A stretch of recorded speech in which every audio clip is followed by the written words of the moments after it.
Hello, welcome back to my channel.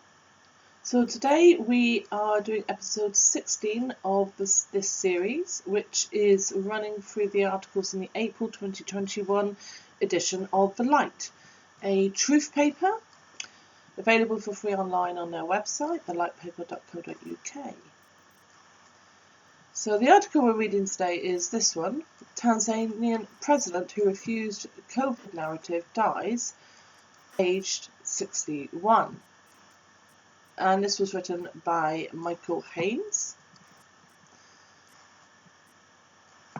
After spending the last year disputing the global narrative about COVID-19, lockdowns and vaccines, Tanzanian President John Pombe Magufuli was pronounced dead on March 17th at age 61, as mystery and suspicion surrounded the circumstances of his passing. The official announcement came March 17th, when Vice President Samia Suluhu Hassan disclosed Magufuli's death to the nation during a television address. Dear Tanzanians, it is sad to announce that today, 17th of March 2021, around 6 p.m, we lost our brave leader, President John Magufuli, who died from heart disease at Mzina Hospital in Dar es Salaam, where he was getting treatment, proclaimed Hassan. Hassan said Magufuli had been admitted to the hospital on March 6th, but discharged the next day. A week later, he was taken in again for his heart condition, which Hassan and government authorities have insisted was the cause of his death. Magufuli made headlines for defying the globalist narrative and response to COVID-19 since the disease was found in Tanzania. He rejected closing churches, calling on people to pray to God instead of being afraid, and reassuring fellow Catholics that the virus would not be transmitted through the Holy Eucharist. The coronavirus cannot survive in the Eucharist body of Christ. It will soon be burnt away, he said.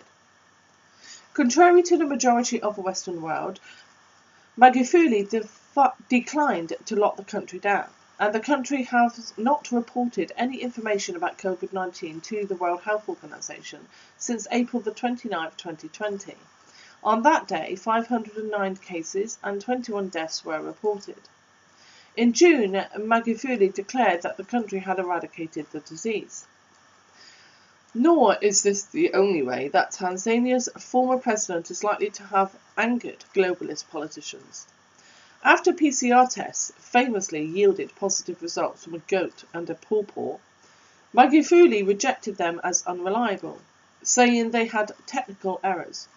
His words have since been supported by an independent group of 22 scientists who identified 10 fatal problems with the widely used PCR tests, noting that each problem on its own was enough to render the tests useless in identifying COVID-19. This should beg the question, what have all those positive tests been finding? And how can they declare a public health emergency and initiate draconian lockdown policies on such ridiculously unreliable tests? Magufuli, who had a doctorate in chemistry, also warned Tanzanians against becoming guinea pigs for the various experimental COVID injections, saying, if a white man was able to come up with vaccinations, then vaccinations for AIDS would have been brought. Tuberculosis would be a thing of the past. Vaccines for malaria and cancer would have been found. He was replaced by Hassan, who was sworn in March 19th with her hand on the Quran. She will serve the remainder of Magufuli's second 5-year term, which began in November 2020.